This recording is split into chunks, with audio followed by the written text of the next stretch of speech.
Me emrin e Allahut mëshiruesit mëshirëbërësit, të dashur dëgjues, fillojmë emisionin tonë bisedat e Ramazanit në këtë muaj të begatë të Ramazanit, ku si çdo herë shoqërohemi së bashku të 5 sezone me radhë në këtë muaj të begatë me biseda të ndryshme.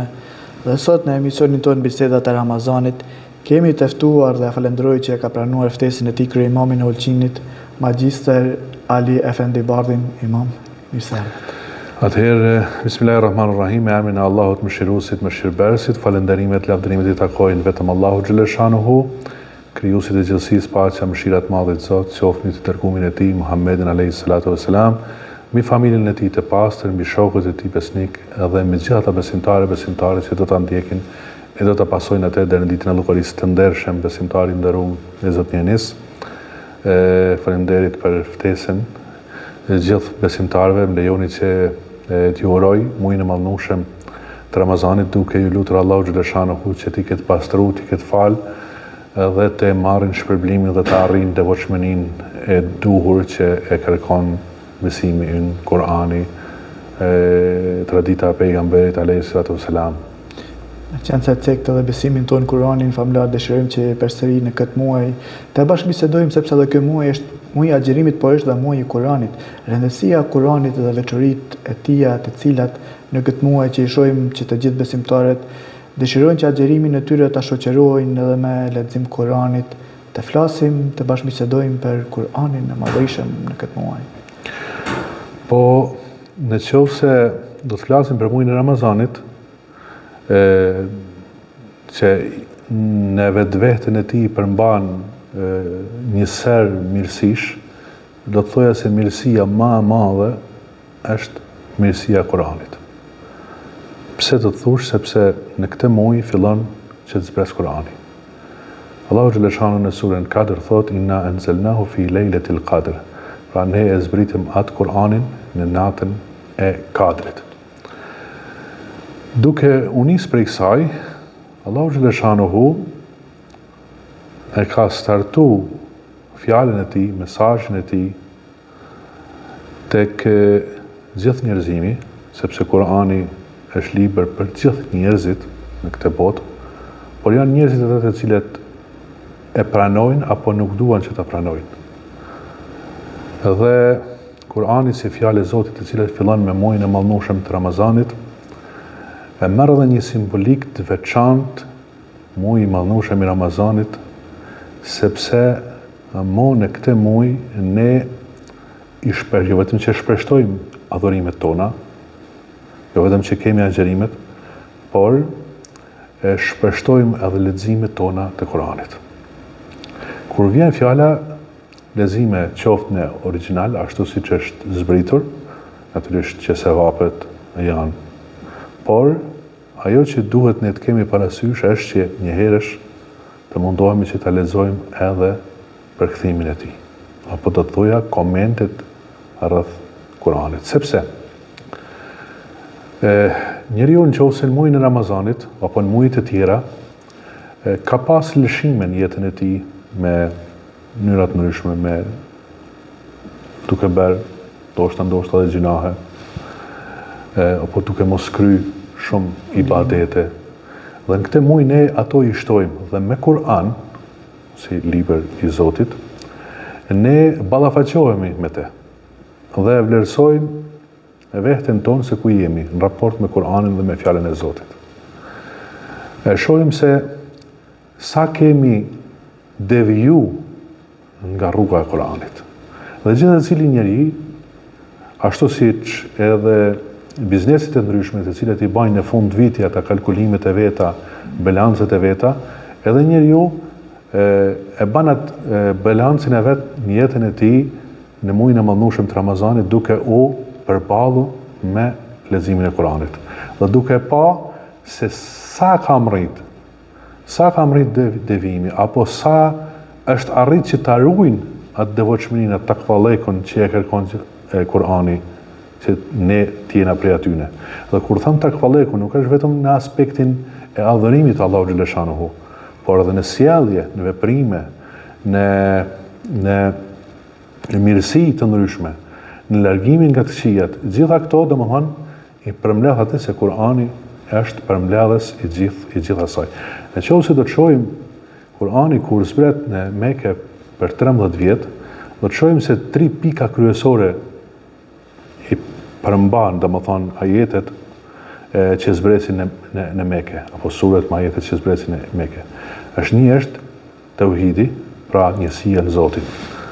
Pra duke u largu nga deviacionet, nga shirku, nga çdo gjë e cila fut ndërmjet robit, ndërmjet njeriut dhe Zotit. Por nuk është vetëm në kuptimin klasik ta mohosh, apo ti thon vetëm ateist, në kuptimin vetëm mohus, por kjo ka një serë gjanash të tjera. Duke fillu me gjana tjera që mund të hynë ndërmjet njeriut dhe Zotit.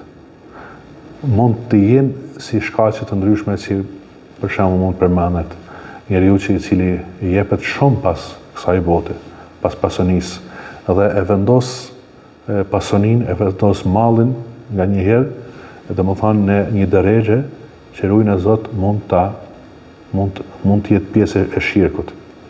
Natyrisht që njeriu duhet punoj, duhet veproj për të jetu, por jo në atë grad sa të harroj Zotin dhe duke u nis pas pasonisë, pas mallit, apo ndaj fëmijëve, apo gjërave të tjera të cilat njeriu mund të binë dyshkyn, mund të binë pre e atyre gjërave të cilat, pra dhe më thanë, e minojnë atë tauhidin. E para që është ndërlidhur që Kurani përmend tauhidin. E dyta që ndërlidhet me këtë është jeta tjetër, ahireti. Pra, s'pari herë besohet Zotin, e dyta është që ahireti, besimin botën tjetër. Veprat tona që kena mi bona, që është të mira ato apo të qia, o men ja'mel mithqala dharratin khayran yara. Edhe nëse e ban një vepër të mirë, sa grimca atë do ta gjesh te Allahu xhaleshanu. O men ya'mel mithqala dharratin sharran yara. Dhe nëse e ban një vepër të keqe, qoftë edhe sa grimca, sa atomi, edhe atë do ta gjesh. Edhe besimin Zot pra para e punës, besimin tauhid, duke mos i shoqënuar asgjë tjetër. E dyta është ahireti, besimin botën tjetër, dhe ky besim botën tjetër që ndërlidhet edhe me jetën tonë përditshme, jetën tonë sociale, duke filluar me drejtësinë që duhet të vendoset në shoqëni, duke u heq padrejtësia, duke u heq zullumi, duke u heq këto përdorimi i njeriut, duke e shfrytzuar, duke e fut në gradën e robit, apo duke e keqpërdor njeriu në mënyrë të padrejtë. Gjitha këto pika Kurani, sa është në këtë periudhën e Mekës, për këto 3 pika kryesore flet, domethënë. Dhe natyrisht në periudhën e Medines, tashmë kemi momentin kur ndërtohet qytet-shteti, do të thoja Islam. Natyrisht që fillimet e hershme ky qytet-shtet nuk ndërtohet vetëm prej muslimanëve, që është një argument i madh për ne, por ishin edhe të besimeve të tjera, sidomos hebrejt që ishin aty, por edhe besimit të tjera që mund të ishin aty. Nëse do të përllogarisim, Medina ishte dikun të 10.000 banor, dikun të 4.000 diçka, domethënë ishin prej hebrejve, pjesa tjetër muslimane edhe kështu me radhë. Kështu që në këtë periudhë krijohen ato marrëdhëniet që janë muamelat, që hyjnë në drejtat civile, okupat, dënimet. Se për shembull në periudhën e Mekës nuk shohim dënime të kësaj jete për shkelje, po ato janë në periudhën e Medines. Mandej nëse ahlaku, morali përmendet edhe në periudhën e Mekës, por edhe në periudhën e Medines. Natyrisht, sepse misioni i pejgamberit, misioni Allahu xhaleshanu që e dërgon pejgamberin dhe Kur'anin, nuk e ka vetëm qëllimin që me e dënu për çdo shkelje, nuk është pika kë, ose roli i Muhamedit a.s.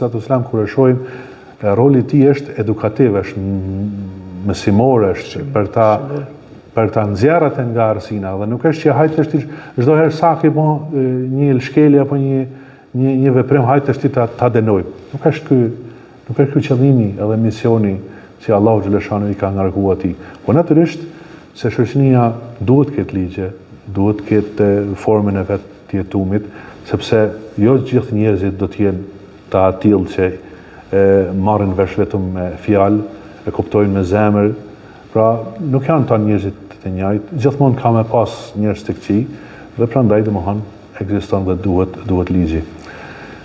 Pra këta janë ata që i përmbledh Kurani, natyrisht janë duaja, si thamë, morali, pjesë të tjera që përmban Kurani, shkenca, dija që përmban ai në vetvete.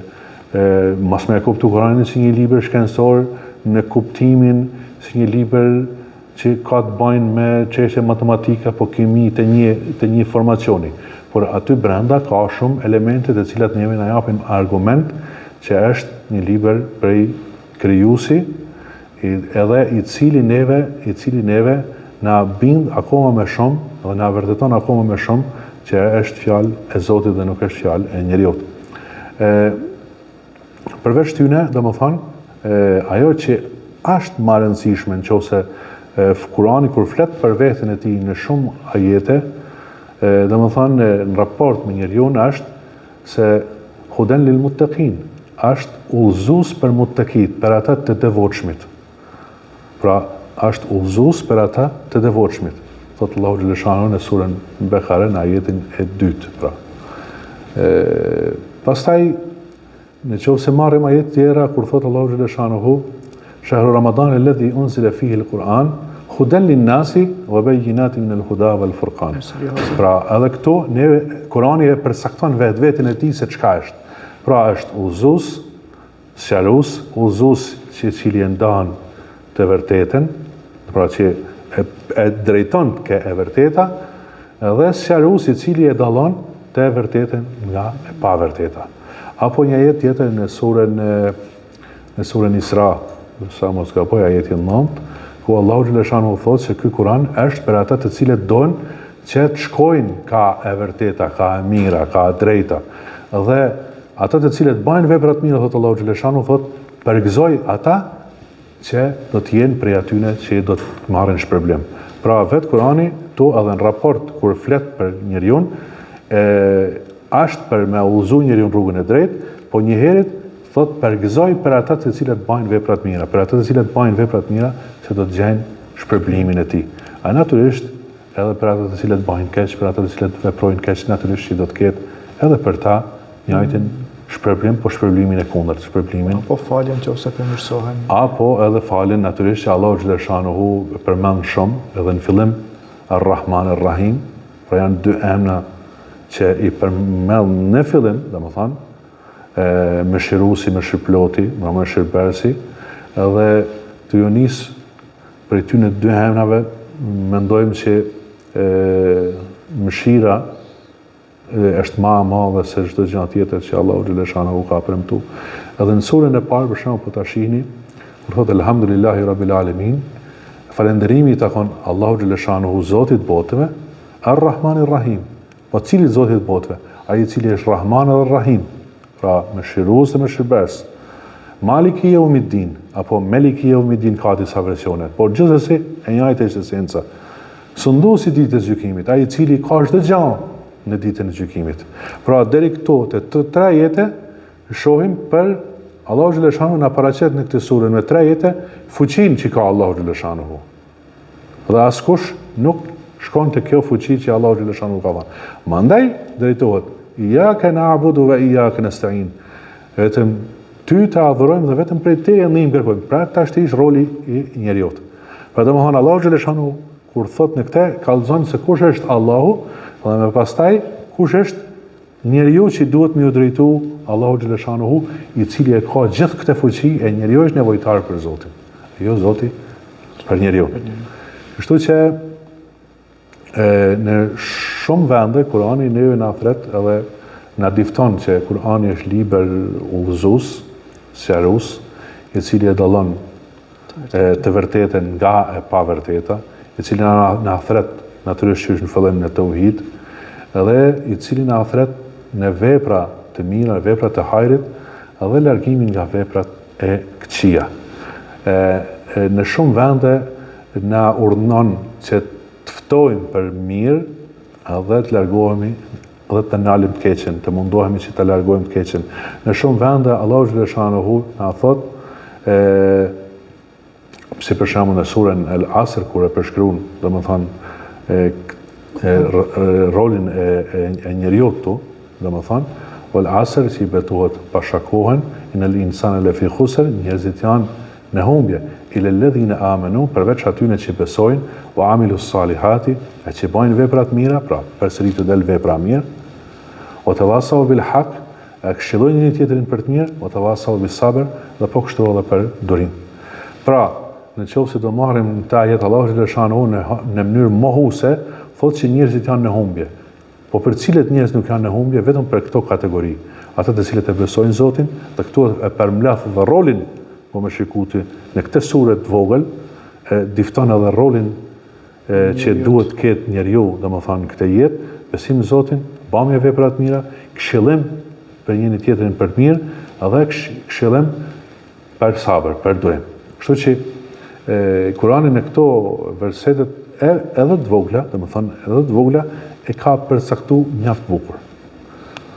Qenë se folme për Kuranin dhe është Kurani e vetmja muxhiza apo mrekulli që ka rritur tek ne nga pejgamberi i dashur, sepse sahabët që ishin bashkëkohor me te kanë pasur mundësi që ta shohin vetë atë, të shohin mrekullitë e tjera, por Kurani është mrekullia që ka vazhduar për te kohë dhe ka arritur deri tek ne ku ne kemi mundësi që të shoqërohemi por dhe të punojmë me te. Patjetër që Kurani do të thoja ajo e cila ne për momentin domethënë që është i kapshëm, domethënë sepse kemi libër, pra fjalën e tij e kemi të përmbledhur në një libër, fjalën e Zotit. Dhe si shtasht edhe ju për shembull mrekullitë të ndryshme që cilat paraqiten, qoftë çarja hanes apo diçka tjetër, ato janë të cilat i kanë përjetuar ata në atë kohë. Ata sahab, ata shok apo edhe mosbesimtarët që ishin atë kohë të bashkohësit e tij, të cilët kanë pas rastin me e pa, apo ngjarje të ndryshme që kanë ndodhur me pejgamberin alayhis salam, si për shembull pastrimi i tij, hapja, gjoksit e tjerë që janë to mrekulli tjera. Por ajo që për ne, domethënë në ditët e sotme që mund numërohet si mrekulli është e vetë Kurani. Pra vetë përmbajtja e tij, vetë misioni i tij çanep, vetë udhëzimi i tij, po kështu edhe ato dije të ndryshme të cilat mund të përdor shkenca në raste të caktuara, edhe ato në vetvete përmbajnë dije. Për shembull, mund ndodhin që në momente të caktuara, me kalimin e kohës ajo të zbulohet një gjë. Edhe do të thush të shti që a është më mrekulli apo jo. Natyrisht që ajo është mrekulli sepse për kohën e vet ajo dije nuk ka qenë prezent në mesin e njerëzve, por natyrisht që njeriu domethënë duke u frymzuar prej Kuranit apo ngjarjeve të ndryshme, domethënë arrin që zbuloj gjëra. Për shembull, nëse Kurani përmend për shembull zogjt që fluturojnë, apo përmend në natën e Isras ku Allahu xhaleshanu e zhvendosi robën e vet prej brenda natës prej një vendi në një vend tjetër, pa edhe miraxhe që domethënë mund të hyjnë te kjo. Atëherë njeriu i lind mendimi, si është e mundën që brenda një çasti të largohet prej një vendi në një vend tjetër. A është e mundshme që të ketë ndonjë mjet që të zbulohet ndonjë gjë e cila në jetën reale të njeriu të ndodhi kjo gjë, sepse ai ka ndodhur pejgamberit alayhis salam me fuqinë e Zotit, domethënë. Po a mund të ndodhë një gjë e ngjashme, po themi me të, që mund të çojë njeriu tek ideja e prodhimit të ndonjë mjeti në këtë jetë, i cili do ta zhvendos për një kohë të shkurtër, që është jo me ato mjetet, sepse njeriu me mjetet domethënë kalin e këto kafshë të ndryshme i ka të zbuluar qysh më herët, domethënë historia kur flet për ta, ato kanë filluar që të përdoren, domethënë natyrisht që kuajt ka një shpejtësi më të madhe apo domethënë kafshë të ndryshme, por këtu bëhet fjalë për një shpejtësi që është jashta këtij realiteti që ishte. E të shti, domethënë kemi nxjerrjet teknikave të ndryshme, avion të ndryshme, raketa të ndryshme, pra të cilat diç me shpejtësi më pak, diç me shpejtësi më shumë, por gjitha këto neve na shtyn që të zbulojmë, sepse referencën e marrim te Kurani. Apo Kurani për shembull kur flet për ndonjë smundje apo për ndonjë shërim apo për ndonjë gjë, domethënë atëherë njeriu i lind ideja që duhet të ekzistojë një zgjidhje për këtë, duke ju referuar Kuranit. Apo edhe rastet të tjera që mund të jenë, të cilat i përmend Kurani, edhe gjitha këto domethënë e shtyn njeriu në atë që të zbulojnë gjana duke ju referu kësaj. Për shembull që thamë na natën e Miraxhit, nëse në mënyrë klasike po më thamë që është boraku, një lloj kafshë etj, e cila fluturon edhe kështu. Domethënë pa marrë parasysh se kjo është si mund të interpretohet. Por përderisa ekziston një gjë e tillë, domethënë një mendim i tillë, dhe mes shumtit në shkencëtarët, kur flasin shkencëtarët, thonë që nëse ekziston mendimi për një gjë, ajo gjë realizohet mandej. Vetëm se dën kohë dhe teknika se cilët duhet të realizohet. Ideja është që a ekziston ideja. Dhe këtë ide na shohim në Kur'an, rastet saktume. Idenë Zoti na ka dhënë në Kur'an, e ne tashti duhet të jemi ato të cilët e përpunojmë dhe e zhvillojmë atë dhe nxjerrim gjëra të reja. Sepse e shpyt një herë një hoxha dhe ka thënë që çdo gjë është e përmendur në Kur'an. Dhe një prej xhamatlivi i thotë hoxh, i thotë po mirë, i thotë a flet Kur'ani për sa buk nxjerr një thes mill, po themi. Po i thotë.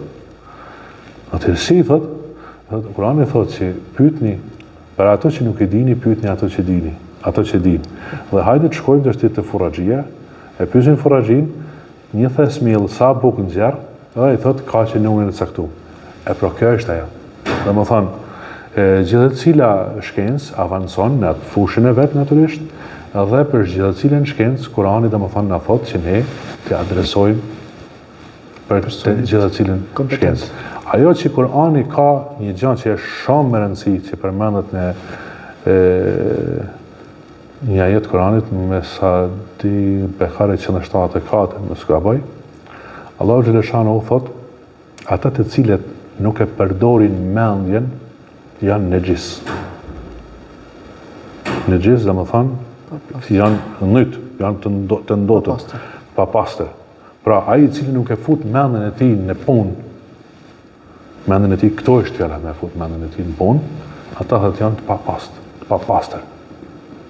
Pra shikoni se si e krahason Kurani ato të cilët nuk e përdorin mendjen, apo në shumë rasteve kur thret efela yaqilun, a nuk po mendoni, efela yatafakkarun, a nuk po mendoni përsëri, apo ajete të ndryshme që neve na thret Kurani që na me mendu, me hulumtu, me gjurmu, bile, nëse e marrim ajetet e para të Kuranit, për shembull të surës Alaq, e vinë për mëso.